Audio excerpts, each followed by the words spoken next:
we are skipping ahead to book 2. Okay, so we're starting with Sutra 28. Here we're actually going to go straight into the 8-limbed path of yoga. Now, most people who take a yoga teacher training should be familiar with the 8-limbed path. Okay, so the 8-limbed path, actually in Sanskrit, the 8-limbed path is called Ashtanga Yoga. Most of the time when we think of Ashtanga Yoga, we think of this intense sequence developed by Pratapi Joyce. But Ashtanga actually means Ashta is 8, Tanga is limbed, and Yoga is the path of yoga. So we're going to start with Sutra 28. It reads, by the practice of the 8 limbs of yoga, the impurities dwindle away, and there dawns the light of wisdom leading to discriminative discernment.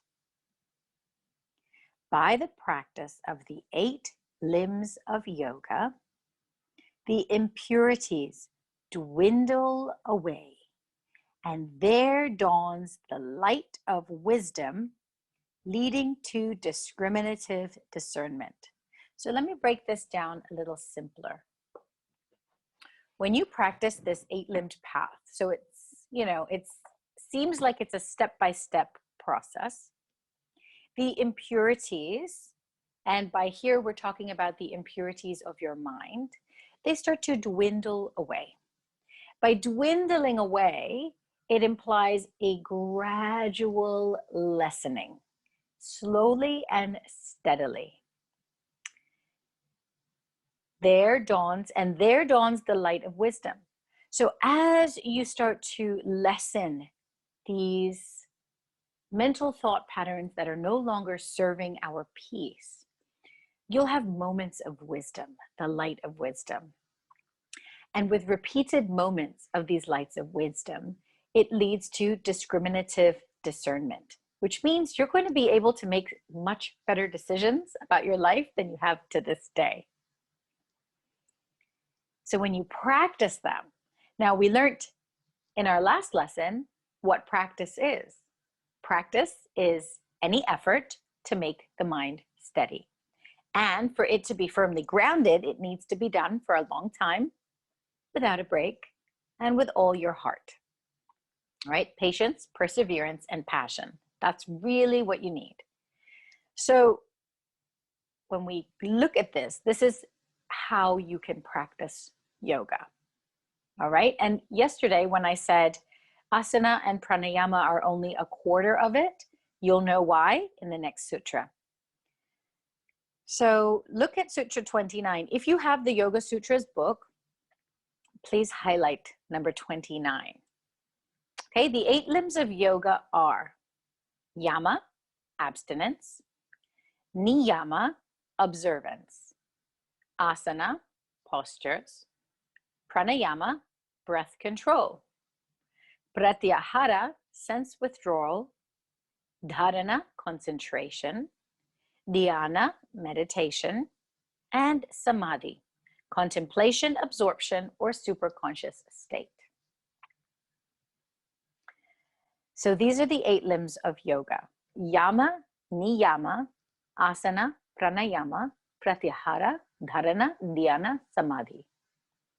Abstinence, observance; posture, breath control; sense withdrawal, concentration, meditation, and contemplation or superconscious state. These are the 8 limbs. Today, we're going to go into the heart of the foundation, yama and niyama. The yamas are the abstinences, and the niyama are the observances. And together, there are 5 yamas and 5 niyamas. It's almost like the 10 commandments of yoga. And it has to do with your code of conduct as a human being. Now, in some schools, very traditional yoga schools, they teach you yama and niyama before you can actually do any physical posture of yoga. In our modern world, actually it's the opposite. We start with the asana and the pranayama and the meditation, but really what gets left behind is the notion of yama and niyama. So I'd like to spend most of today covering yama and niyama and going into it in depth, and then having you talk to me a little bit more about how you can practice this. If you can practice, my guru, Swami Satchidananda, says, if you can just practice one yama or one niyama wholeheartedly and fully, the rest will come. So let's move along to Sutra 30. Yama.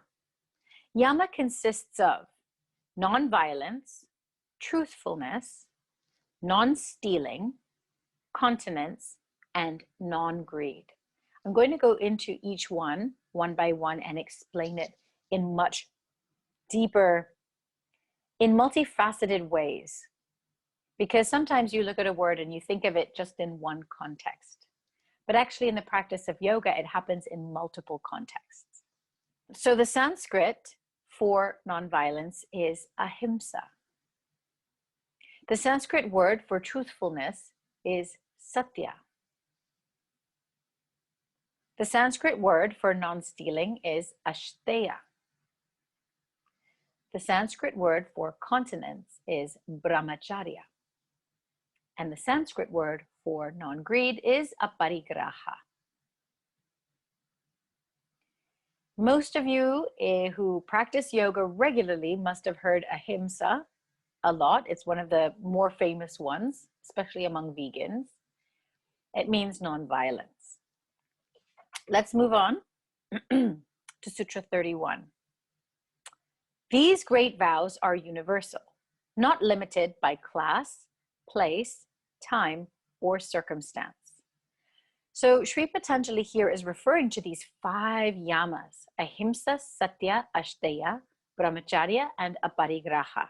Non-violence, truthfulness, non-stealing, continence or moderation, and non-greed. These are mahavratam, great vows. Now, as a yogi stepping on the yoga path, you are making the vows to practice. Nobody expects you to be perfect in them and mastered in them day one. This is the first time you're hearing about them. So your commitment, your vow is to practice. And when you practice, it is not limited by class, place, time, or circumstance, which means in all conditions in your life,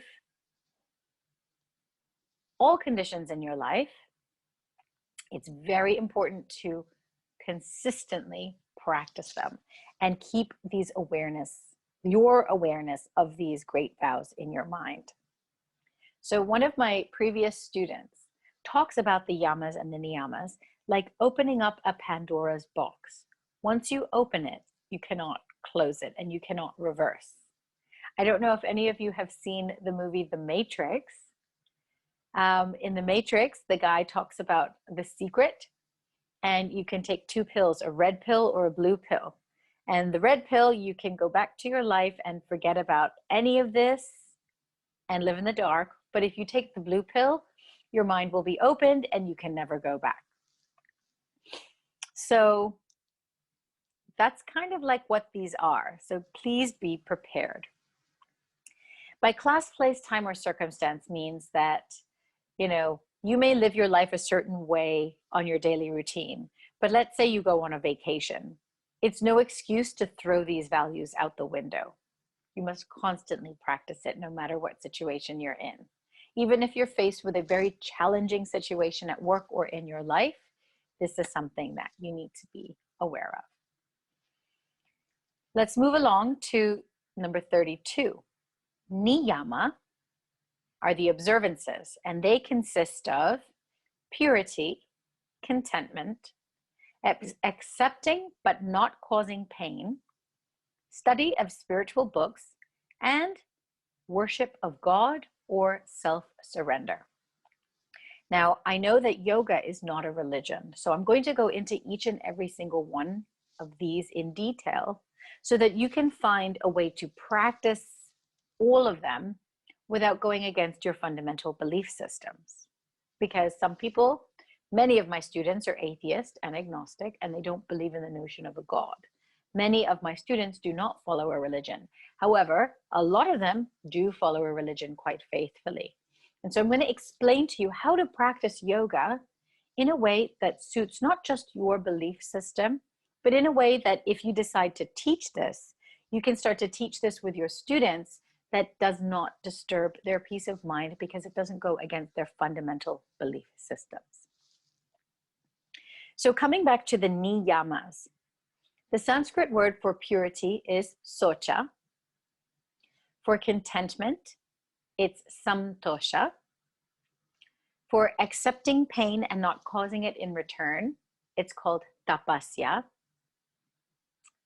For the study of spiritual books or the study of the self, it's svadhyaya. And the idea of surrendering, self-surrendering or worship of God is Ishvara Pranidhanam.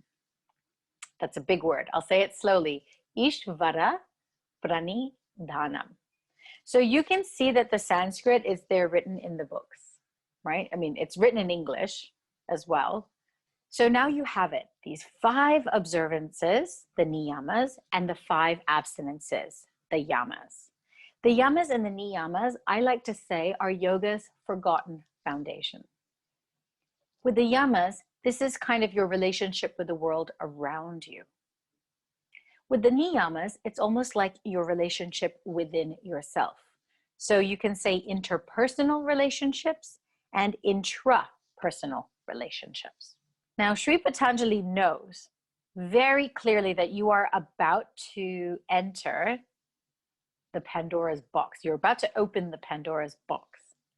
And so before you go into it, and before we cover each of the layers of each of these, what's going to happen to you is you're going to gain some realizations about your life. If you are committed to practice, let's say, ahimsa, it's very easy to say, well, I don't punch anybody. I'm not a violent person. But as we go deeper and deeper and deeper, there'll be a moment where you say to yourself, actually, I do that. This is a realization. Now, if you realize you do that, and if you realize, oh no, I'm in breach of the yamas and the niyamas, this next technique that Sri Patanjali is going to share with you is actually takes you out of this guilt, remorse, victim, oh my God, I do it, I'm such a bad yogi, and sets you on the right path in your mind to be able to accept what has happened and renew and make choices moving forwards. So Sri Patanjali says, when disturbed by negative thoughts, opposite or positive ones should be thought of. This is pratipaksha bhavana. Now, underline the word pratipaksha bhavana. Pratipaksha bhavana is the act of replacing a negative thought with a positive thought. If you remember, in our first lesson, we spoke about looking at our minds not in the context of good and bad, not in the context of those dualities. Simply, does this mind of mine and the thoughts within it bring me closer to my goal of inner peace? Or is it providing an obstacle towards inner peace? So here, when Sri Patanjali talks about a negative thought can also be considered a painful thought, a thought that disturbs the peace of the mind. And so opposite thoughts should be thought of instead. And the opposite thoughts are more positive, ones that bring about peace. So I'm going to give you an example. Let's say there is somebody in your workplace and you two have, let's say, an interesting relationship, and you feel that you have a toxic personality as a colleague, and you frankly despise being around this person. So what do? Because this is obviously a negative thought. Now, most people and most of my yoga students will say, oh, I need to start thinking of the positive in that person, which is great. I think that's wonderful. If you can think of the positive in that person, that's great. But be careful with that, because you might be forcing yourself to think positive about somebody while still despising them in the back of your mind. And that actually causes more vrittis and more friction in your mind. Why? Because basically you're a hypocrite. And remember, being a hypocrite means more vrittis in your mind and less peace in your mind. So in this case, be real with yourself. It's okay not to like somebody. This is something that my yoga teacher said. Once you realize your true self, you can love the self and the spirit inside every creature and every human being around the world. However, because the self loves the self, it doesn't mean that your mind has to like or agree with another person's mind. Okay? So that suddenly gives you a little bit of freedom to understand, okay, it's okay if you don't like this person. So what do you do instead? What can you do instead to create an opposite thought that gives you peace of mind? Now, unfortunately, if you have to be around this person all the time, then there are obviously communication tactics you can take to make sure that you stand your ground and you are not being manipulated. And that is not included in this course, but we can always give tips and have discussion about that if that's a scenario for you. But what you can also do is think of something that has nothing to do with this person. Have you ever thought about it? The people that you hate usually take up the most amount of real estate in your mind. You tend to think about the people that you don't like all the time, the people that have hurt you, the people that have betrayed you. And that obviously causes negative, unwanted thoughts, and it agitates the mind. There's no peace of mind when you're constantly thinking about the person that has hurt you. So then the work becomes, how do you move forwards where you switch your mind into something that takes you away from that? And this is a very useful tool. This is Pratipaksha Bhavana, switching from the negative to the positive, intercepting that negative spiraling thought pattern as a means to move forwards. This is really helpful. Let's say you have anxiety. So maybe 3 years, almost 3 years ago now, for the first time in my life, I had an anxiety attack. And I've never had a panic attack before. And it's very interesting because I'm quite solid in my practice of yoga. But something had happened in our personal lives that caused us great stress. And the world as we knew it seemingly was crumbling under our feet. And I remember waking up one morning with knots in my stomach, gripping in my heart, racing mind, and shivering with fear all over, to the point that I could not get out of bed. Despite having 2 children to send to school, despite having a full day of meetings and work, I could not do it. And luckily, I had the tools of yoga that I was able to talk to my mind and talk myself out of that anxiety. And so in the beginning, I started with the breath, and we're going to go through exactly what you can do as well when we talk about the mental distractions and the obstacles. Started to work with my breath, and I used a pranayama technique to actually bring my nervous system right down. And once that happened, I started to do a series of asanas in the bed, yoga postures in the bed, that would actually help me at least move my body and get it out of bed. Once I was out of bed, I took a hot shower, and the water was pouring down behind me. And I said to myself, nothing in this world is permanent. Nothing in this world is permanent. So if the ground beneath you falls, that is okay, because the ground beneath you is not permanent. and you can always rebuild once you've hit the bottom. You know you have a good mind. You know you've got people you can count on if you're in a rough spot. No matter how bad it is, you know you can get through this. That kind of self-talk is Pratipaksha Bhavana. Not once was I actually trying to create the scenario in its opposite form. I was actually shifting my mind completely away from that which was causing me the disturbance into something totally different. And that day in the shower, I made a vow to myself that if any time this scenario comes up and I get these, where your solar plexus starts to fire up and you get really queasy and uneasy in your stomach and you have butterflies and you're really nervous and scared, anytime that came up for me, I would immediately channel that energy into creating something for myself that would build me up. And actually, since that day, 3 years ago, I created my online school. And it was all that nervous energy, I channeled it and put it. So the nights I couldn't sleep because I was too anxious, I would sit on my computer and build content for this online training. And I would do all the tech things. And, something productive came out of it. This is just one very extreme example of Pratipaksha Bhavana. But it could simply be, if you're around somebody that you don't like, immediately go and spend time with somebody you do like. Pick up the phone and call a best friend. Have an evening. If you have any children or nieces or nephews, go spend time with them if they give you joy.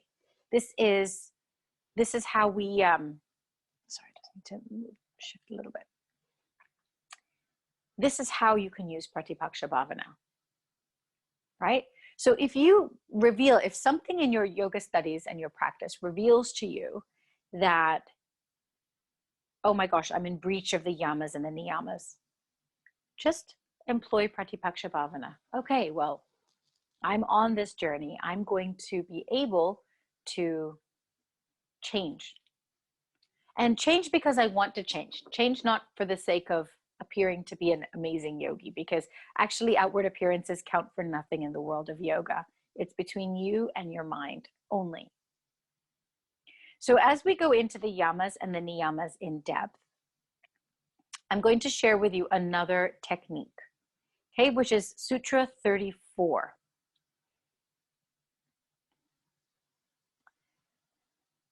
When negative thoughts or acts, such as violence, etc., are done, caused to be done, or even approved of, whether incited by greed, anger, or infatuation, whether indulged in with mild, medium, or extreme intensity, they are based on ignorance and bring certain pain. Reflecting thus is also Pratipaksha Bhavana. So this is in direct relationship to your past. We've all made mistakes in our past. And some of us have grown up with a great sense of guilt, a great feeling of guilt in our lives. The yoga view of the word sin is not really shame on you.